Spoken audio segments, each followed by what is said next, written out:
Hey, folks, welcome to Riders Meeting. I'm your host, David Pingree, joined by Bruce Murata, as always, and our special guest today, Tallon Vohland. Tallon, welcome to the show.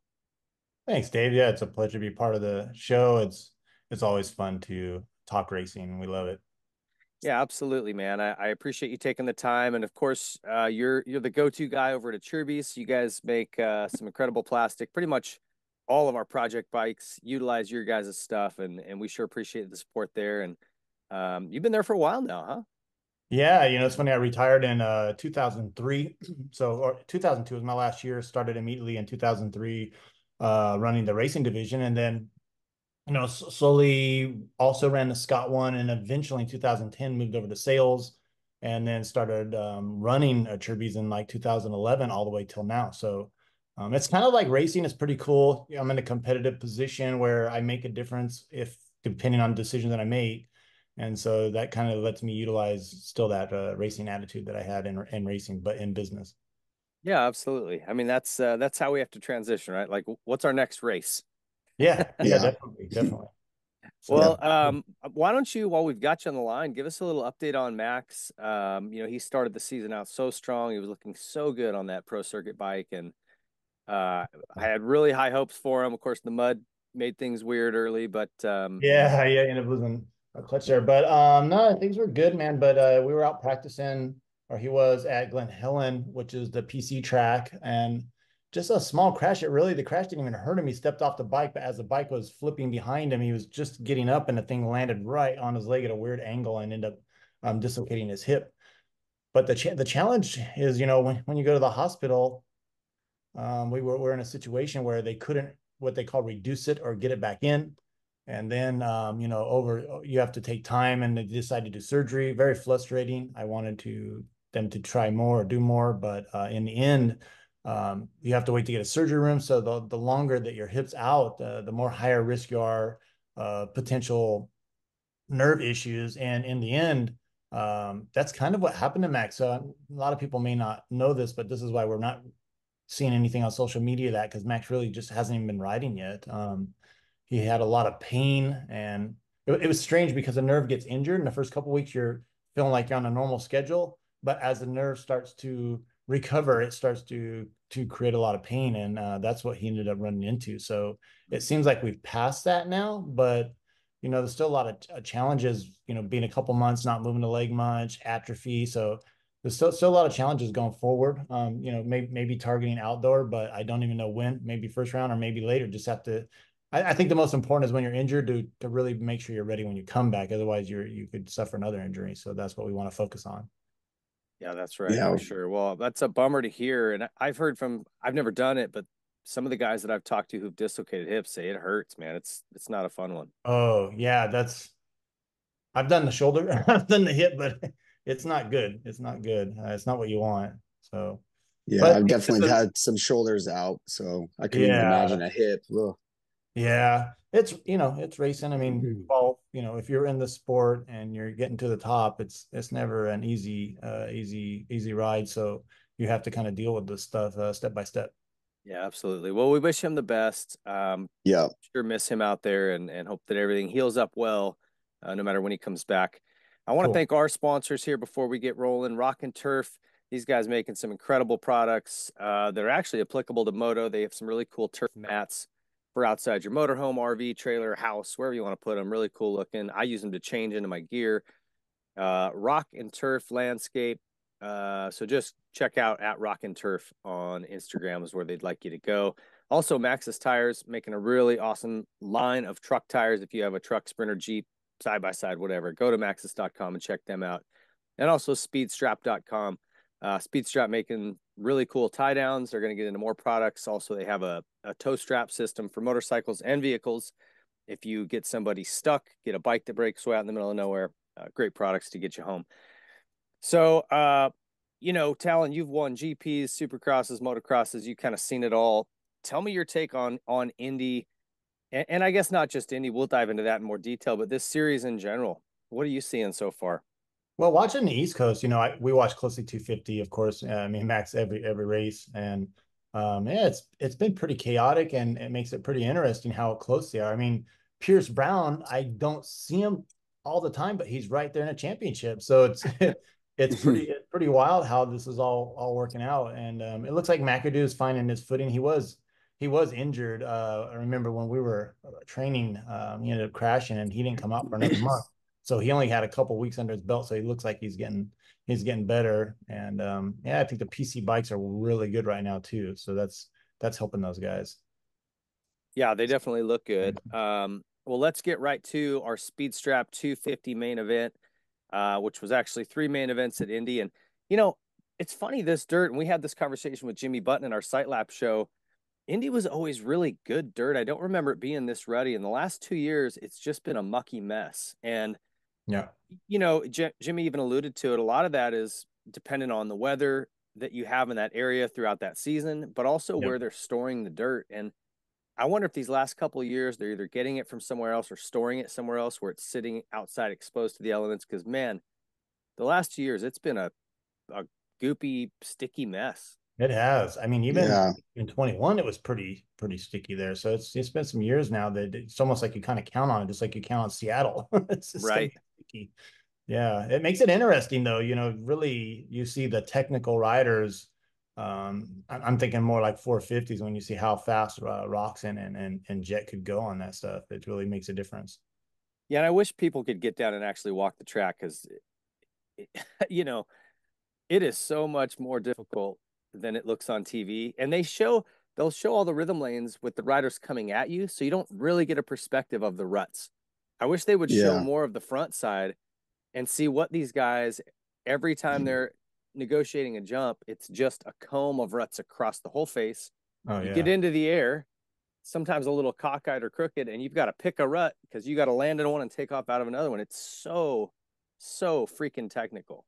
Yeah. Well, it's Hmm. scary too, like even taking off those triples. And I mean, it's hard to see with the shadows inside those ruts, right? So sometimes you're picking one or a guy's in your line, so you got to take another one, and it's a little deep. So you have that last second little kick where you got to get your Oh, body back. So they always having to adjust. It's always pretty scary. yeah, I don't miss that at all. Yeah, me Well, neither. this first main event, kind of the thing that stood out for me, and this was, my in the 250 class, my Max's moment of the night, we call it, was two things. It was Vial's crash in the whoops, which I think cost him a shot at the overall, and then also Deegan's crash later on in the night in the start that would Yeah. cost him a shot at the overall. Hmm.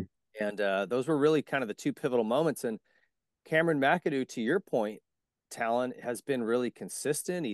He seems like now he's building. Coming into the weekend, I was kind of saying, man, look out. Tom Vial is look like he's got it going on. He won Daytona.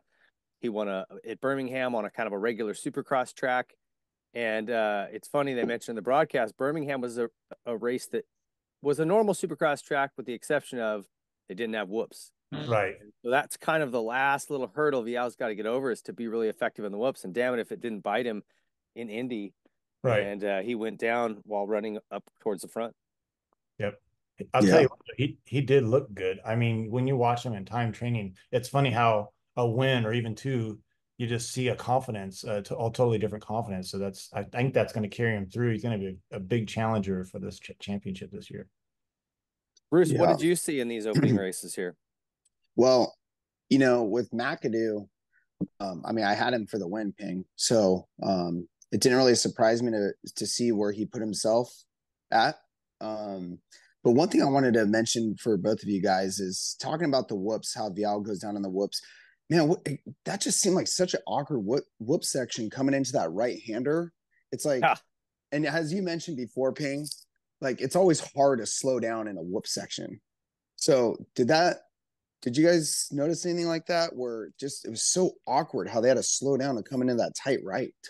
So, Oh yeah, that was crazy. I mean, if you saw that one, the one move with Deegan barely oh, breaks missed oh yeah, oh, that was pretty wild. yeah.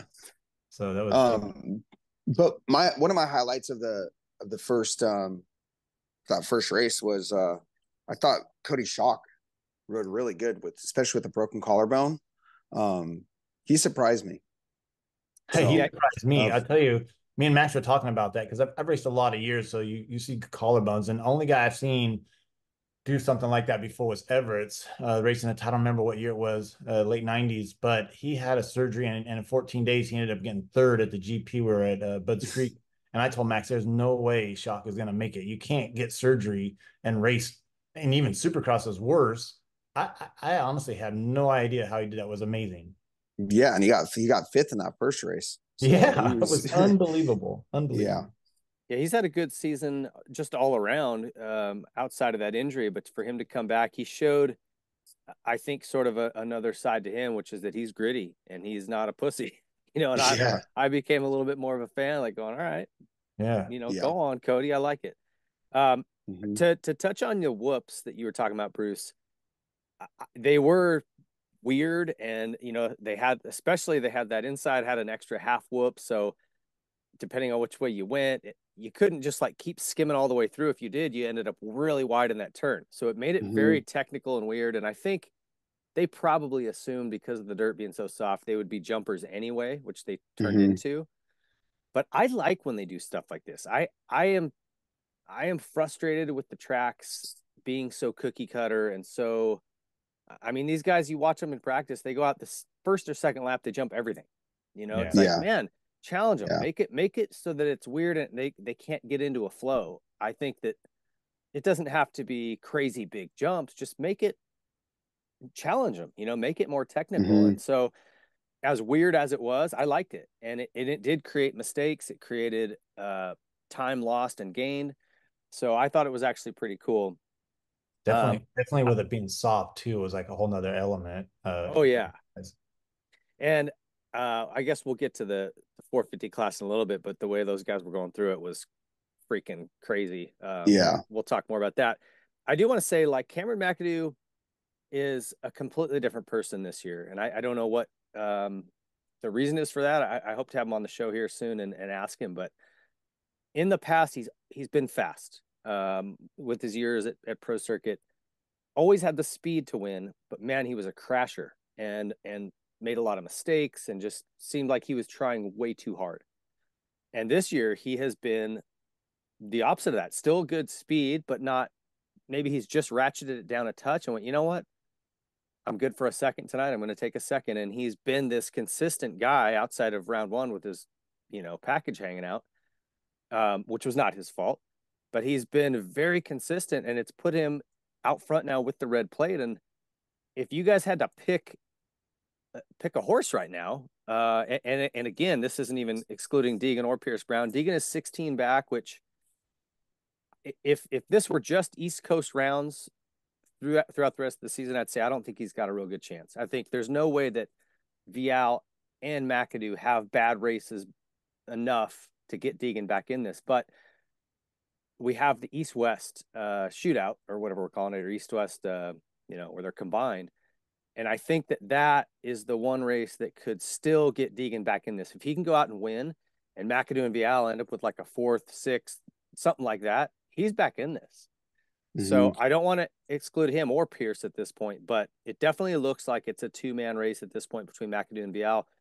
Who do you guys like? I'd be curious to get your picks.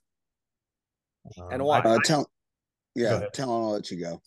Yeah, I mean, I agree with you, Dave. Like, I would not count Deegan out. Like what I've seen from him, speed and having these shootouts. I mean, 16 points is nothing. Vial, I'm still curious to see when they get. I feel like McAdoo is what we've noticed, on our tracks out west, super fast in the whoops when they're like regular whoops. And if they come across any hard tracks, I think that's going to be favorable to him. Where I feel like I still see Vial a little bit challenged in the whoops when I see him ride. So I'd be interested to see. So I think it's still a really good mix. It's really up in the air. So I agree with you with the East West. It could be any of those guys.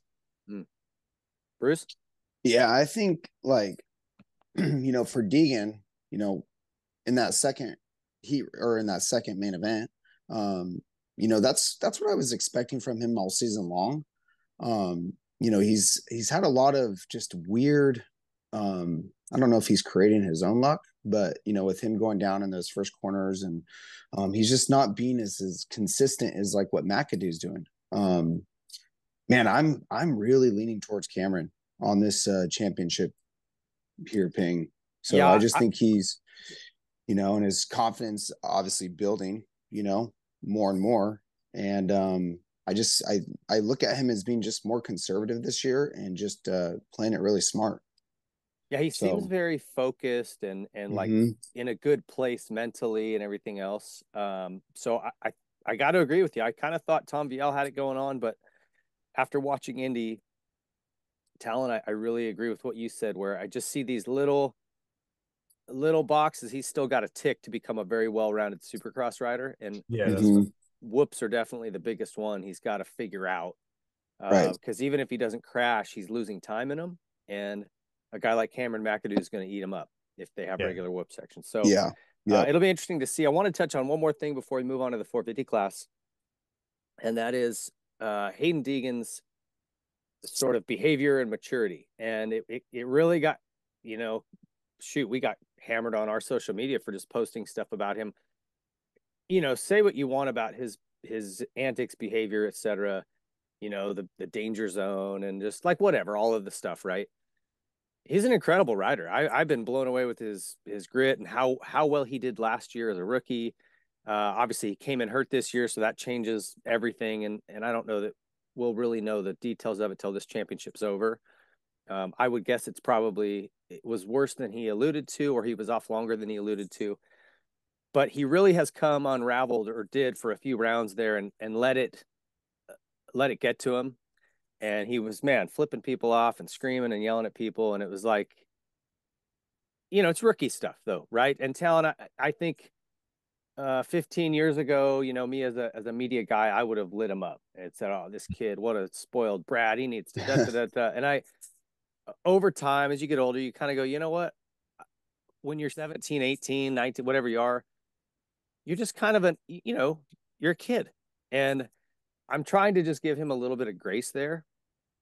Even though, some of the things that I may have seen in his father, I'm like, gosh, please don't be your dad. Please be your own guy, because he could be a kid that really carries this sport on his back down the road.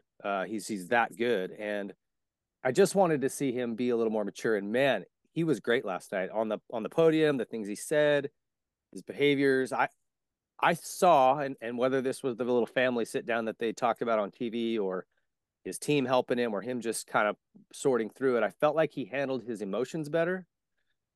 And at least I'm watching what appears to be him maturing as a human and a racer. What are you guys' thoughts on that? Yeah, I think that I felt the same way. I mean, obviously he's an amazing rider. He has definitely clicked a lot of the boxes when I watched him last year. But I also felt like just being a little more humble, he'll have more fans instead of just being the bad guy. And I see him start turning on that a little bit this week. But then he's definitely a super amazing rider. So he's definitely got a bright future. Yeah, I think he'll mature, Ping. But at the end of the day, come on, look who his dad is. Yeah, and I'm okay with him being like kind of the villain, but when you're, I don't know, man, there's also a limit too, right? Where you gotta be able to be humble. I remember Bob Hanna. If you watched him, boy, there was nobody more full of bravado and arrogance. But if he got beat, he would get up on the podium and go, "Oh man, they whipped my ass today. I just didn't have it." He was also very humble in defeat, and that's the trick, right? You can be this cocky, arrogant guy and have this big persona, but when you get beat or it doesn't go your way, you have to just own it. And that will keep people on your side. You start, running up to teams and screaming at them and flipping people off. It's like, man, people don't dig it. It looks like a temper tantrum. Yeah. Bruce, give us the points real quick in this class and maybe run through the top 10 overall. Okay, so you got McAdoo leading at 98 points. Tom Viel, 2 points down from that. Pierce Brown in third, 11 points down. Hayden Deegan in fourth, 16 points down. Cody Schock in fifth, 19 points down. Seth Hamaker in sixth at 26 points down. Daxon Bennick in seventh, 27 points down. Max Sansey in eighth, 36 points down. Chance Hymas in ninth, 38 points down. And Jalik Swoll in 10th at 40 points down. Okay. Yeah, and there was a couple of guys in there I did want to mention. Jalik, and I feel like this guy, he gets the starts, he's got speed, he's got all the things he needs, but he just mistakes. The guy can't keep it on two wheels. Good ride for Daxton Bennick. Anybody else in there that stood out to you guys or that you have something to say about? Tallon? I just, it's cool that Triumph's in there, and I think Matt's is like his pretty much best friend is Jalik, so they're always talking and like every weekend. So we really follow him and watched him, and it was really cool that second moto, getting that whole shot and leading the lap, from Triumph. I feel like that was watching cool. I feel like watching the new bike that it handles really well. It looks a little bit under power, so I think they got some work to do. But I think Shalik's doing good. It's the first year. He actually was fourth going into that last moto and had potential to get a top three, and they had, a bike issue. But that's kind of to be expected on a first year bike. So I feel like Jillik's going to get a podium. So we'll just have to see here in the next few rounds. But he's definitely fast, and they're working hard. So we'll just have to see what happens. Yeah. It'll be fun to watch. Bruce, tell me what you think about Chance Hymas. Factory Honda kid, sophomore season. I feel like we should have seen more out of him by now, and he's been pretty much invisible. Yeah, I know. And I feel like the beginning of the season, or, he definitely showed a lot more in him. I mean, he was up front leading a couple races in the heats and stuff. I don't know if there's something going on, because I definitely expected him to be running up front a lot more. And maybe that'll come. So yeah, it's just weird. I mean, he's still like, I mean, in the first race, he was ninth, second, fifth, the third, I can't actually remember. He was outside the top 10 in the third race. So just, kind of all over the place. So I don't really know if there's just something he's struggling with but I definitely expected more out of him this season. So, and maybe that'll come. Yeah, So we'll have to keep an eye on it. yeah. All right, and there was some chatter of him hurting his knee preseason, so maybe that Right. has something to That's do the only with thing it. I was thinking. Maybe he's got something. Yeah. Yeah. And so maybe, and I don't know, maybe it's just one of those things where it feels good. And, I don't know. I don't know, but I'm definitely, yeah, it's weird to see him, how he's been finishing, but I do want to I want to say one thing, kind of where we're at with the points. The guy that just shocks me the most is Cody Schock. I mean, fifth in points. I mean, gosh dang, and no disrespect to Cody, I think he's a great rider. But I did not expect him to be finishing where he's at. So I think that's really cool to see how he's been doing. Well, the Club MX guy said that he had made huge gains going out there, and they were excited to see where he was going to take off. Same with Jett Reynolds. Unfortunately, he just never made it to the heat races. Poor guy. Yeah. But those guys have a great bike, a great program. So I'm excited for Cody to get that chance, and he's doing something good with it. So that's great. And I felt like, when he won that heat race last weekend, it was like, wow, you start to see the momentum, but then in the main, with the whole thing happening right there, that really, the collarbone it zapped him. So to even do what he did and still be in the series like that, considering I felt if that main event could have went well for him, I don't know, man, he could have been a serious title contender. Still might. He's It was impressive. Yep. Well, let's move on to this 450 class, because there's lots to talk about here. And it was really the Jett Lawrence and Ken Roczen show all night long.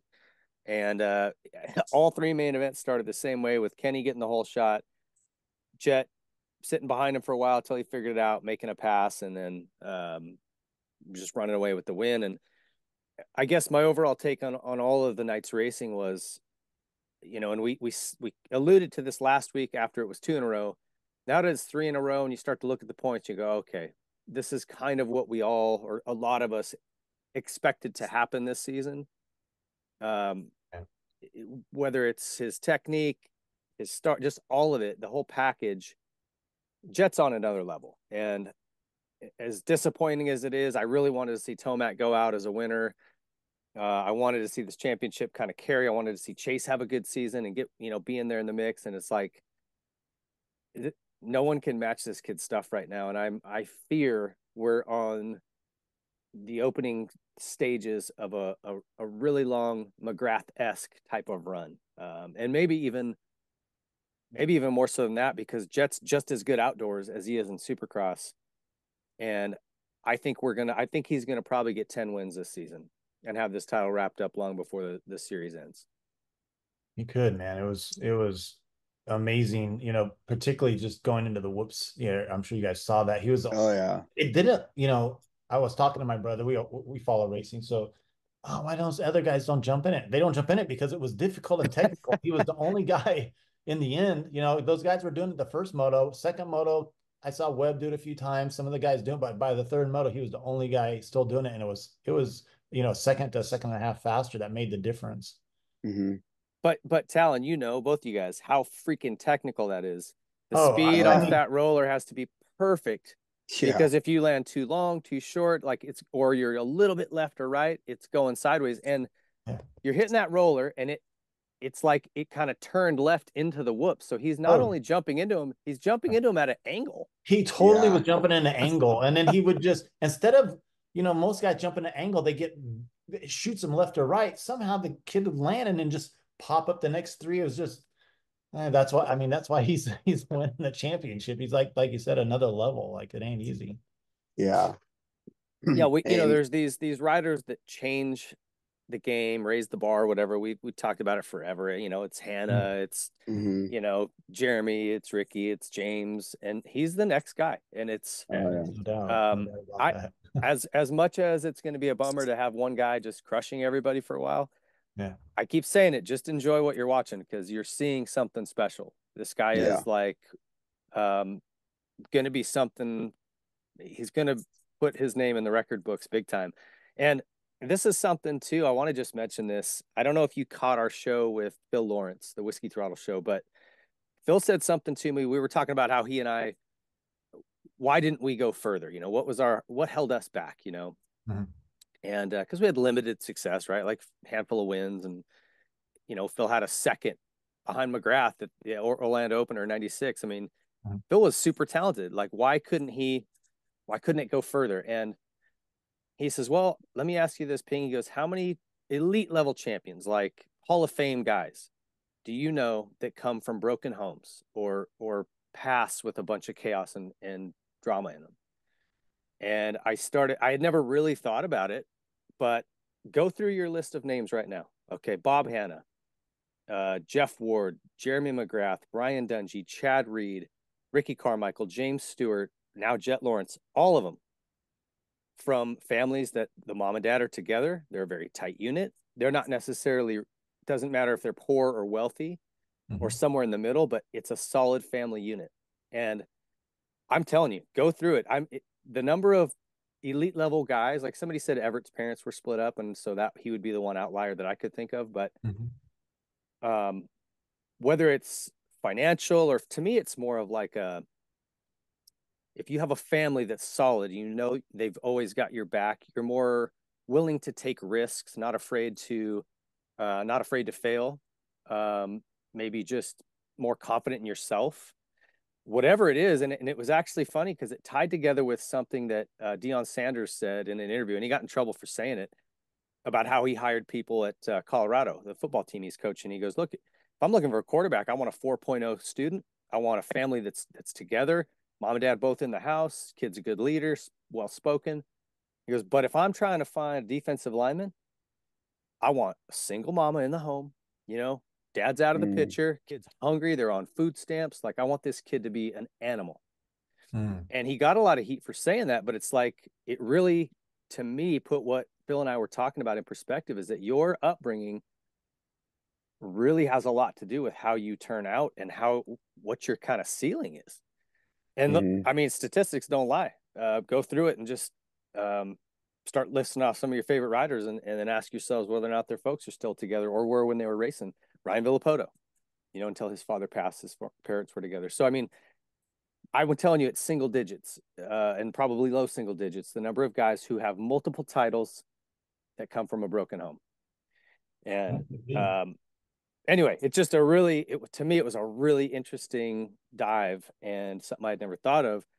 But here you look at Jett's family, man, they're tight as butt cheeks. Like, mom, dad, the brothers, they are a solid unit. And you see both of the boys being real successful. I mean, Hunter, although he's not on Jett's level, man, as a rookie season, bunch of Mm-hmm. top fives, like, Yep. he's doing great. Oh, yeah.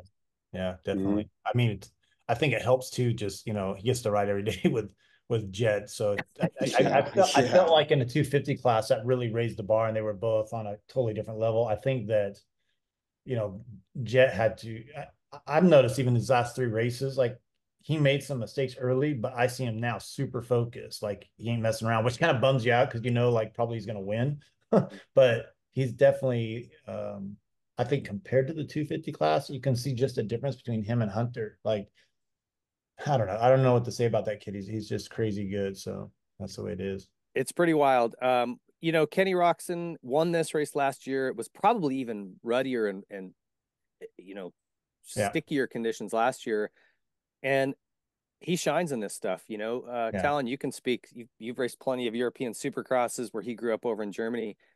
The dirt's like Play-Doh, just Yeah. like this, what we saw in Indy. So he's probably right at home. And anytime it gets technical, whether it's mud, ruts, whatever, Kenny shines. He's a technically really proficient rider. Yeah. You look at the last 2 weeks, it would have been the same old guys that win every year. It would have been Eli last year, but he got beat by Jett. And then it would have been Roczen this week, but he got beat by Jett. So him being there is changing everything. Mm-hmm. Yeah, Bruce, what do you think? I mean, man, Roczen, he really surprised me this weekend. I mean, and we knew that. I mean, I know Jimmy Button was even talking about that. Like his sprint speed is really good. Man, he was. I just feel like he was the only one that kept Jett very honest this weekend. Other than Sexton had a good third No. main event ride. But I do want to mention one thing to both of you guys before we forget about this. The thing that was the highlight of my race night was what could have happened had they collided when Roczen cross jumped over the finish line. Did you guys catch that? I Yes. did. It was kind of hard to see how close it was. On the TV from the front, it looked like they just barely missed. Yeah. But I think there was probably And enough room between them where it wasn't as sketchy okay. for Jett because he crossed right over his behind him. You know what I mean? I don't think he would have done that. If it was really close, he would have checked up and went right. You know what I'm saying? Yeah. Yeah, Yep. I felt like I went back and watched those, and they really raced each other really fair. There was a moment when Mm-hmm. it got by him, I think in the third moto, going over those table to The table. step on, step offs. Yeah, Yeah. and he gave a little room to Roczen, and Roczen kind of took it. It was he could have, they were racing super fair. Like they gave each other room to race, and Yeah. it made for great racing, and it was good because none of them did stupid stuff like take each other out. It was perfect. Right. Yeah, that section, that pass you're talking about, because it took like three straightaways. He kind of Yeah, got yeah, inside of him, yep, and then they were side by side on those tables, and yep. that was the sketchier moment to me. You're Yeah, Mm-hmm. stepping on and off. If you looked at those tables, they were all rutted. Right. You know how easy it is to just like get a little cross rutted and move yeah, left or right, like to trust each other. yeah, There Yeah. was probably only six Well, inches between their handlebars, and they're going over these tabletops into that turn.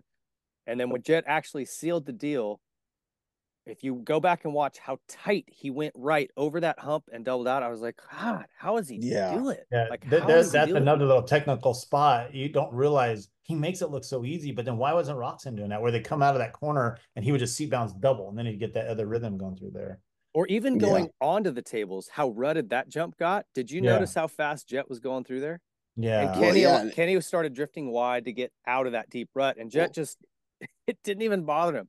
Right and into you, the and then deep you rut, it's like and and perfect. and you yeah, and you look at an amazing rider like Cooper Webb, and he's super technical, but when you watch him through those step on, step offs, he's just like it's almost like he's hesitating, like jumps on, slows down a little bit, jumps off, like man. And like you said, Ping, it does not do its justice watching on TV.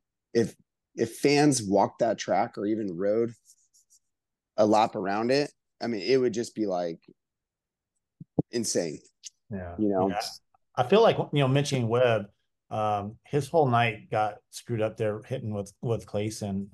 Yeah. He definitely was on it, but it was like one of those things where once you lose your momentum, it just made the rest of Mm-hmm. the night more challenging for him. So I would definitely say it was an off night to a weird circumstance, but still sitting second in a championship. Anything can happen. Everybody's jet, but you know, you're one mistake away from all of a sudden everything changes again. Yeah, Yeah, that's true.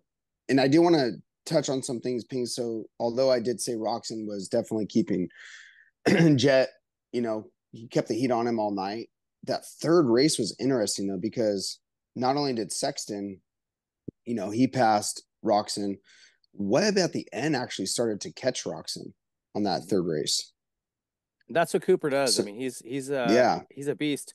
The one thing that's holding him back this year is his starts, and it's kind of always been that way. If you think about it, he's not really known for being a good starter because he always is like the guy that catches you the last 3 laps and gobbles you up. You know, when you think you can just coast it in.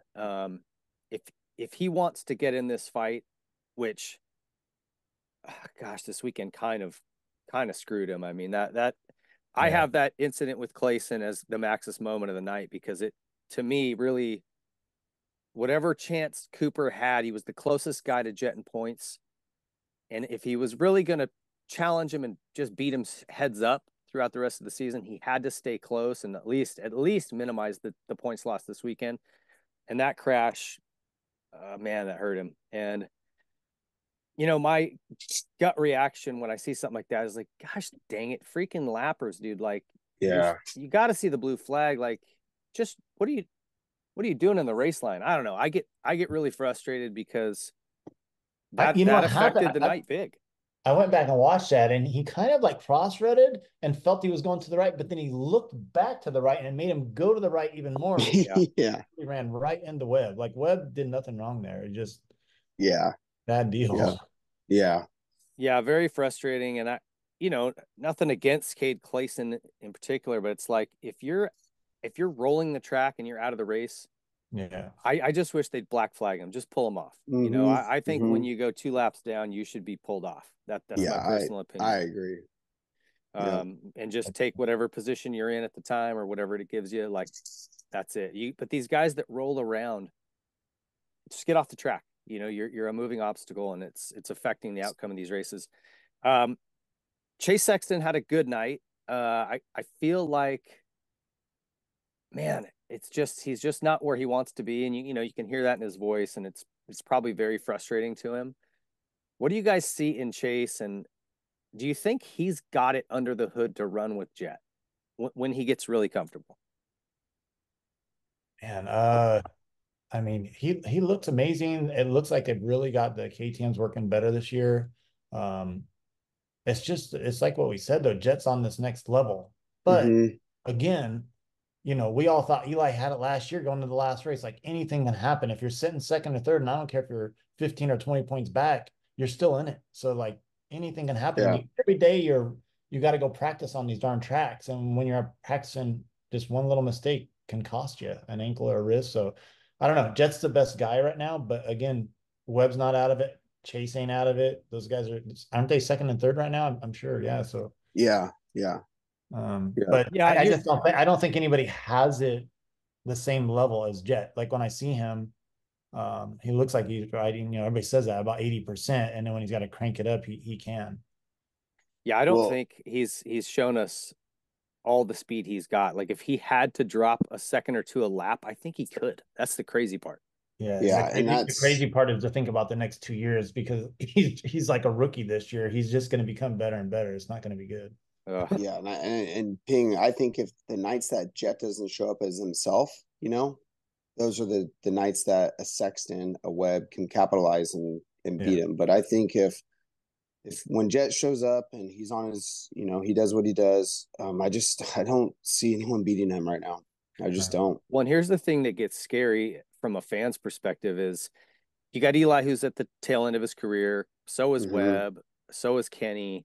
You know, a lot of these guys are going to, in the next several years, be going away. Definitely. And so who is next to challenge Jett?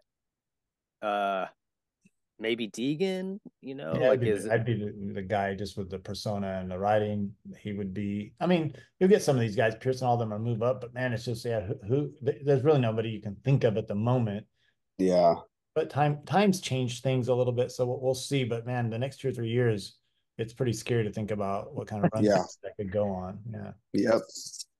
Yeah, Yep. crazy. So, Bruce, run us through the top 10 here and then where we're at in the point standings. Okay, so Jets leading. He's got 210 points. Webb in second, 21 points down. So that's almost a race, you guys.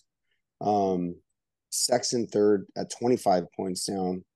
Roczen fourth, 35 points down. Tomac fifth, 36 points down. Anderson sixth, 45 points down. Plessinger seventh, 48 points down. Justin Cooper in eighth with 90 points down. Justin Barsha in ninth at 101. And then Dylan Ferrandez 10th with 103 points down. So it's, Ping, it's getting to that, and Talon, it's getting to that point where, it's going to be really hard. Yeah, I mean, Jett just needs to be now just consistent. He can almost afford just to be top three, Do you know what I thought? I thought was interesting when they asked him. I think it was Will Christensen said, hey Jett, now your points, lead has gotten bigger, and you got to feel good about that or something. He goes, oh, I don't even know what it is, and she goes, it's 21 points now, and he goes, he kind of he kind of has this goofy little smile. He goes, oh, that's pretty good. Yeah. Like he's not even. It seems as though, and maybe he's just being coy, but he's not even really thinking about that. Like he has a job. You go out every weekend, just win weekend to weekend, right? And it's I the think right attitude. it needs to stick to that too. Like you don't want to start counting your points. Like he just good. He just needs to ride like he rides. He looks super focused to me. The last 3 weeks after those mistakes that he made in the first few rounds, he just looks super focused. But hey, that's what it takes. Yep. Yeah, well, and we said, actually, Chad Reed said it, and it was, maybe the best statement I'd heard after those first, prior to Daytona. Chad said, this kid isn't getting beat. He's losing these races. The ones that he wasn't winning. He goes, he's losing them. And so it's going to be on him to just clean it up. And damn it, if he didn't, starting at Daytona, you just saw, like you said, Talon, like this extra crisp focus. Like, okay, I got to cut this crap out. I shouldn't be, you're right, I'm giving these races away. So I'd be curious if they heard what Chad said, or maybe, probably don't have to be a rocket scientist to figure that out in his camp either. But you could definitely see they made an adjustment and it's paying off. Yeah, well, this is championship time right now, and he's making it pay. I mean, that's what it's about. Yeah, Ricky always used to say that, right? The series really starts at Daytona. Yeah, exactly. And I'm sure that Johnny, that's probably something that came from Johnny O. Right. Johnny O's working with Jett. Like maybe that's where it came from. Johnny went, hey, okay, this is where it's like crunch time. You need to get your shit together. Let's really focus. No more little mistakes. No more, whatever. It's time to be serious about this. And yeah, I think that's bad news for everybody else. Yeah. Anybody else in this top 10 that had a night or something that you wanted to mention? Either of you guys? Man, I really did expect a lot more out of Tomac. But I mean, as we said too, this whole season is so, man, it's crazy. I mean, we've seen it before where Roczen wins a race and the next weekend he's eighth. So yeah, I mean, I don't know. So, after what was the round prior to Daytona?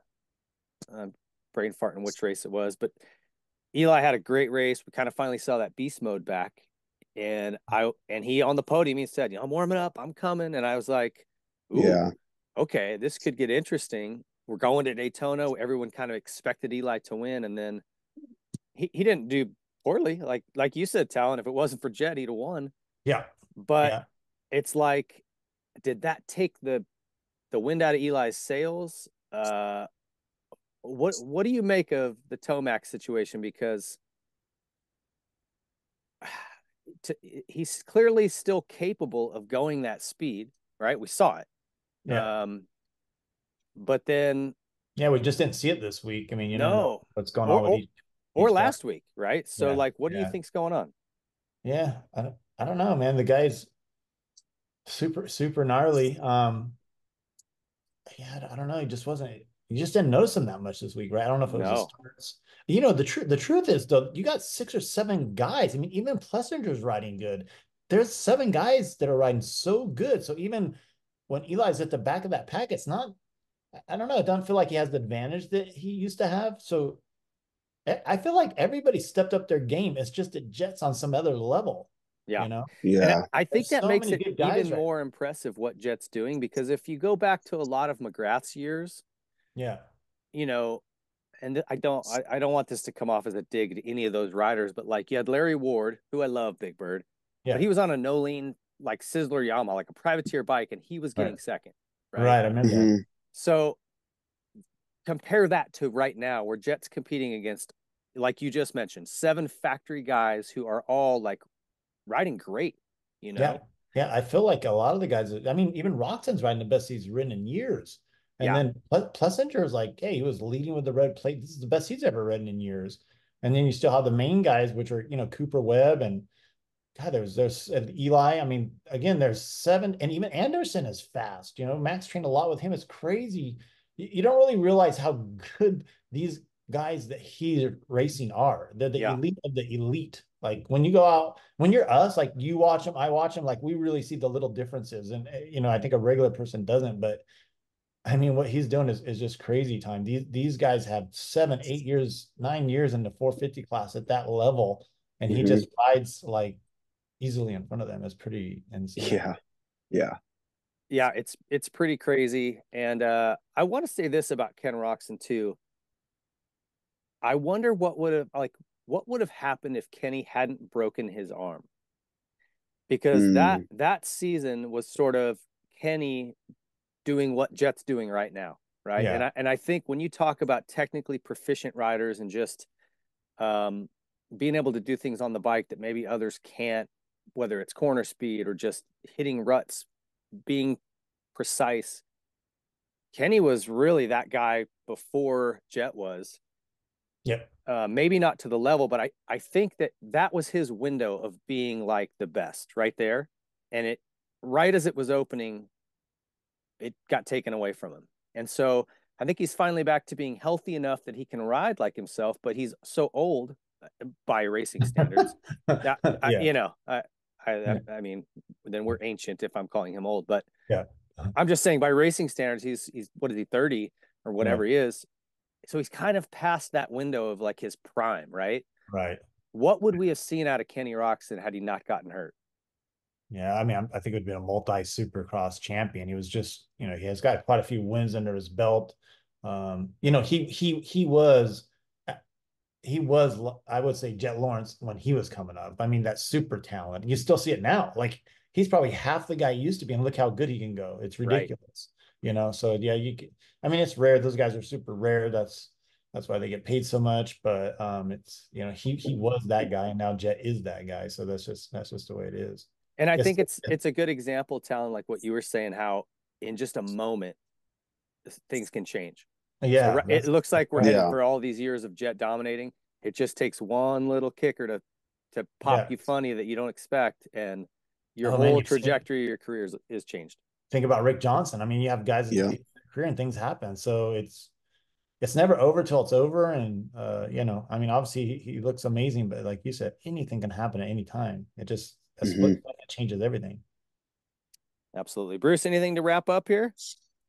Man, just it's an interesting season, that's for sure. So I think we see where it's going as far as Jett running away with this thing. So it'll be interesting to see who's going to be racing for second. Yeah. Well, and we do have still another thing is some mud races.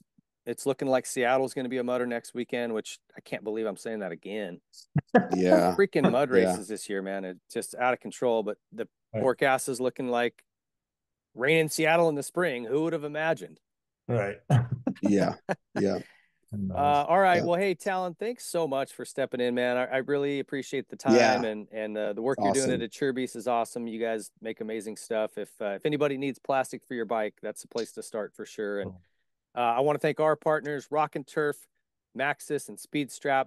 If you guys are looking for artificial turf for your home or mats for your trailer, truck, or the back of your Sprinter, check those guys out. Maxxis truck tires and Speedstrap tie downs and toe straps. Great stuff from all of those boys, and we appreciate their support. For Bruce Murata, I'm David Pingree saying thank you to Tallon Vohland, and thank you guys for listening.